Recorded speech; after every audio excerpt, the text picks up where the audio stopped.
आज की कहानी है थप्पड़ की कीमत भाग 2। और अगर तुम्हारा लिया हुआ अब तक का पैसा भी जोड़ा जाए तो तुम्हारा इस कंपनी में कोई हिस्सा नहीं बचता है। निशांत ने कहा, ये तुम दोनों किस बात पर झगड़ा कर रहे हो? ऐसे भी कोई झगड़ता है?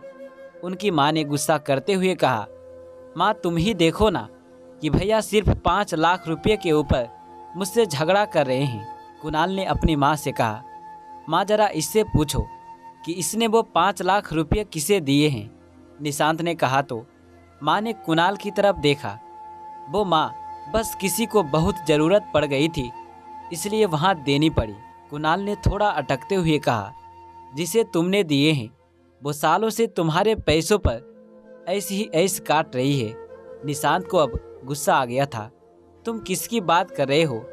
माँ की समझ में अभी भी कुछ नहीं आया था। उसी नताशा की जिसके पीछे ये अभी भी पागल हो रहा है। निशांत ने एक नज़र शिल्पा और निशा पर डाली। तुझे कुछ शर्म है या नहीं? घर में बहू है फिर भी उसके पीछे पागल है। कितनी बार बोलूं कि वो लड़की ठीक नहीं है?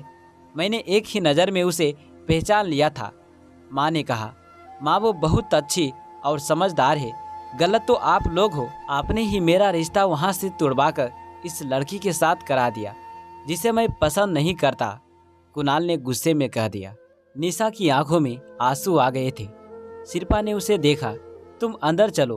वैसे भी इन भाइयों में ऐसे ही लड़ाई हो जाती है और फिर ये दोनों ठीक हो जाते हैं। और कुणाल की बातों पर ध्यान मत दो।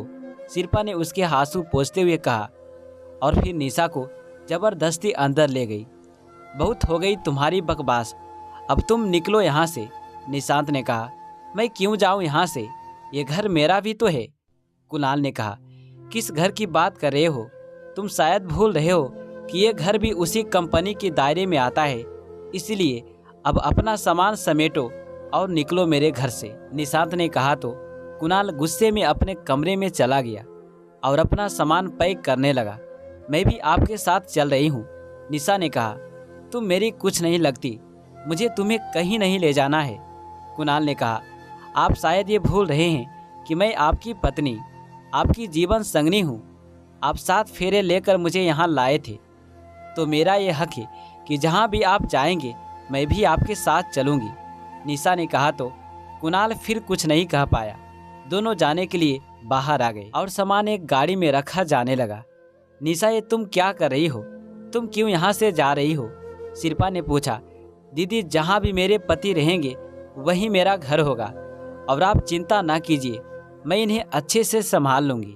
निशा ने कहा। कुणाल ने अपने एक दोस्त से बात कर ली थी और उसने फिलहाल उनके रहने के लिए एक छोटे से घर का इंतजाम करवा दिया था। निशा ने वहाँ थोड़ी साफ सफाई करके थोड़ा सामान सेट कर दिया। जाइए बाजार से कुछ ले आइए, मुझे खाना तैयार करना है। निशा ने कहा, तुम्हें जाना है तो जाओ, मैं अपनी नताशा के पास जा रहा हूँ। कुणाल ने कहा, ठीक है तो मैं भी आपके साथ चलती हूँ। निशा ने कहा, तुम मेरे साथ क्यों जाओगी? तुम्हारा इन सब से क्या मतलब? कुणाल ने कुछ गुस्सा करते हुए कहा, अरे अभी कुछ समय पहले ही तो मैंने तुम्हें बताया था कि मैं तुम्हारी पत्नी हूँ तो मेरा ये फर्ज बनता है। निशा ने कहा, तुम ऐसे नहीं मानोगी। सबसे पहले मैं तुम्हारा ही हिसाब करता हूँ। आज के आज मैं तलाक के पेपर तैयार करवाता हूँ। कुणाल ने कहा और गुस्से में वहाँ से चला गया। उसके जाने के बाद निशा ने एक गहरी सांस ली और अपने काम में लग गई। कुणाल वहाँ से गुस्से में तो आ गया था लेकिन उसका कोई ठिकाना नहीं था।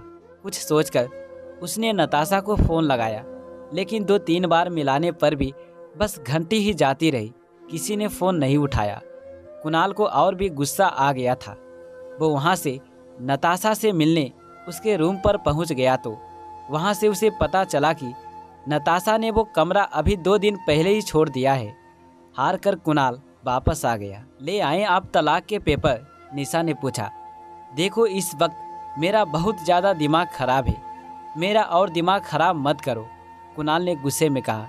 खाना तैयार है, अगर आप कहो तो मैं आपके लिए खाना लगा दूं? निशा ने पूछा। कुणाल को भूख तो लग रही थी लेकिन वो कहना नहीं चाहता था। निशा उसे देखकर सब समझ गई। वो खाना एक प्लेट में लगा कर ले आई। खाना खा लीजिए, निशा ने कहा। तो कुणाल ने चुपचाप खाना खा लिया। आपने सोचा है कि अब क्या करेंगे? कुछ देर बाद निशा ने पूछा, करना क्या है? अपने ऑफिस जाऊंगा, कुणाल ने कहा। कौन से ऑफिस?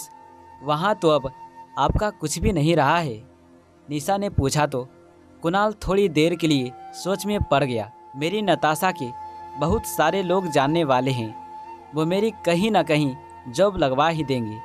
अब तुम जाओ, मुझे नींद आ रही है। ये कहकर कुणाल चुपचाप एक तरफ को मुंह करके सोने की कोशिश करने लगा, लेकिन अब भी उसके दिमाग में नताशा ही चल रही थी। अगले दिन सुबह ही कुणाल तैयार होकर घर से निकल गया। उसने कुछ जगह कोशिश भी की, लेकिन उसे कहीं भी नौकरी नहीं मिल पाई, क्योंकि उसके पास वो एक्सपीरियंस नहीं था जो कि इंटरव्यू में जवाब दे पाता। इसके अलावा नताशा का भी कुछ अता पता नहीं था। शाम को फिर से पीने चला गया। रात को कुणाल घर पर पहुंचा। उसे बहुत ज़्यादा नशा हो रखा था। आप आज भी पी कर आ गए? मैंने आपको मना किया था ना, निशा ने कुणाल को देखते हुए कहा। देखो, मुझ पर हक चलाने की ज़रूरत नहीं है, कुणाल ने थोड़ी ऊंची आवाज़ में कहा। बस बहुत हो गया आपका ये नाटक। चलिए यहाँ से बाहर चलिए। जब नशा उतर जाए तो मुझे आवाज़ दे देना, मैं दरवाज़ा खोल दूंगी। ये कहकर निशा ने कुणाल को बाहर करके दरवाज़ा बंद कर दिया। कुणाल कुछ देर दरवाज़ा पीटता रहा और फिर कुछ देर बाद वहीं चित हो गया। थोड़ी देर बाद निशा उसे सहारा देकर अंदर ले आई।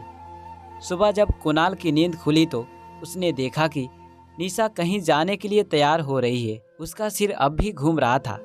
निशा ने कुणाल को देखा। चाय केतली में रखी हुई है और वहाँ कुछ ब्रेड रखे हुए हैं, खा लेना, निशा ने कहा। तुम कहाँ जा रही हो? कुणाल ने पूछा। जॉब तलाशने, क्योंकि आपको तो बस अपने पीने की फिक्र है, तो अब मुझे ही कुछ देखना पड़ेगा, निशा ने कहा। तुम्हें लगता है कि जब मुझे कोई जॉब नहीं मिली तो तुम्हें जॉब मिल जाएगी? कुणाल ने पूछा।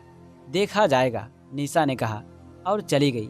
शाम को जब निशा आई तो कुणाल बाहर ही टहल रहा था। उसे देखकर वो उसके पास आ गया। मुझे बहुत ज़ोरों से भूख लगी है, कुणाल ने कहा। मुझे पता था, इसलिए मैं आपके लिए बाहर से आपके पसंदीदा छोले भटूरे लाई हूँ, निशा ने मुस्कुराते हुए कहा।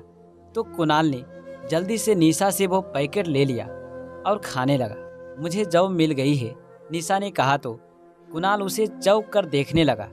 आप क्या सोचते हो कि मैं ऐसे ही कोई अनपढ़ हूँ? मैंने MBA किया हुआ है, वो भी फाइनेंस से, निशा ने कहा। तो कुणाल को बहुत आश्चर्य हुआ। अब कुछ दिन आप घर संभालना और बाहर का काम मैं देखूंगी, निशा ने कहा। तो कुणाल बस चुप रहा।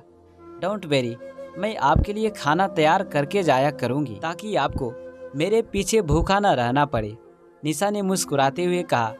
निशा को जॉब करते करते 1 हफ्ता गुजर चुका था।